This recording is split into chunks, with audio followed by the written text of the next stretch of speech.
एक और अन्य मामले में जब ये सुनवाई होगी, सुप्रीम कोर्ट ने केंद्र सरकार से जानने का प्रयास भी किया पीयूष जी कि क्या वो कोई इस तरह की गाइडलाइन बनाने वाली है, क्या ऐसी कोई प्लानिंग है जो सोशल मीडिया पर इस तरह का, यूट्यूब पे इस तरह का अश्लील कंटेंट आता है, क्या हुआ इसमें इस मसले को लेकर?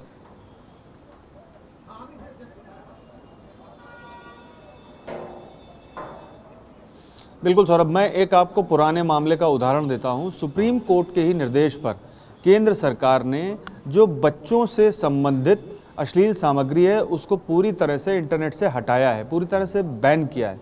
तो आप ये समझ सकते हैं कि सुप्रीम कोर्ट का कंसर्न ऐसे मामलों पर कितना रहता है।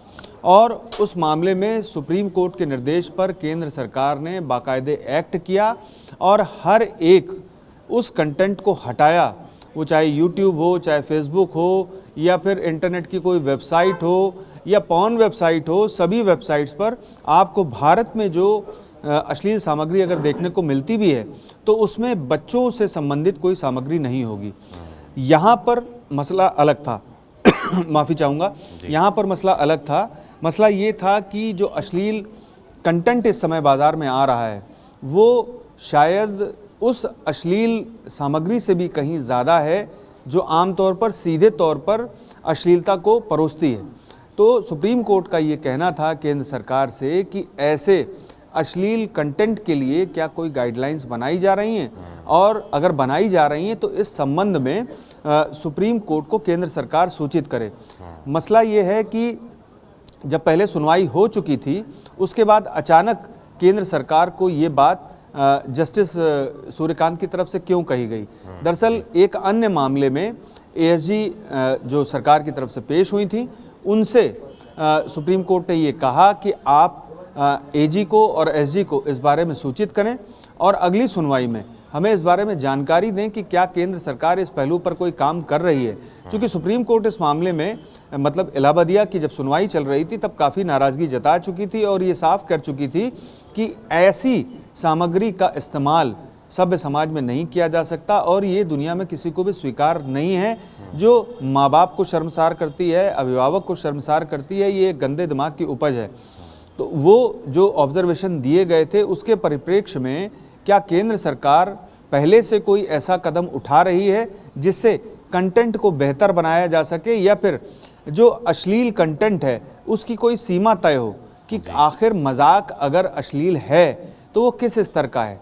क्या उसे सुनकर एक सामान्य व्यक्ति शर्मसार हो जाएगा या फिर एक सामान्य व्यक्ति जो है उसको सुनकर के हंसने लगेगा?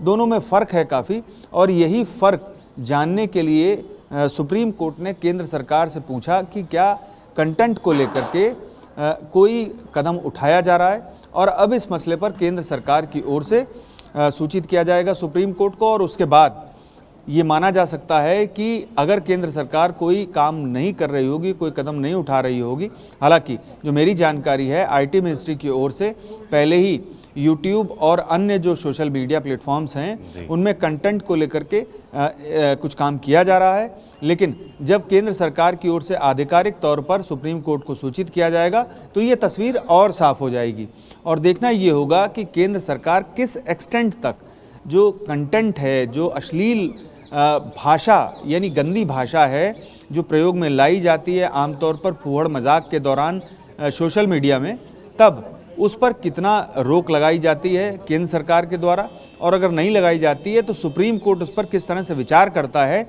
ये 4 हफ्ते बाद जो सुनवाई होगी उसमें स्पष्ट होगा। और तब अटॉर्नी जनरल और सॉलिसिटर जनरल इस बारे में सुप्रीम कोर्ट को जानकारी देंगे। जी सौरभ।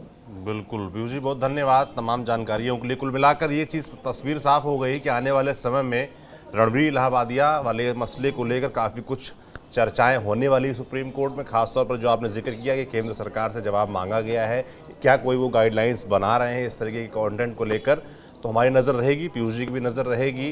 पीयूष जी, बहुत धन्यवाद आपका तमाम जानकारियों के लिए। बाकी सुप्रीम कोर्ट और देश के नियम कानून से जुड़े जो भी मसले यूं ही आते रहेंगे आप तक हम पहुंचाते रहेंगे पीयूष जी के जरिए। आप देखते रहिए TV9 डिजिटल। शुक्रिया।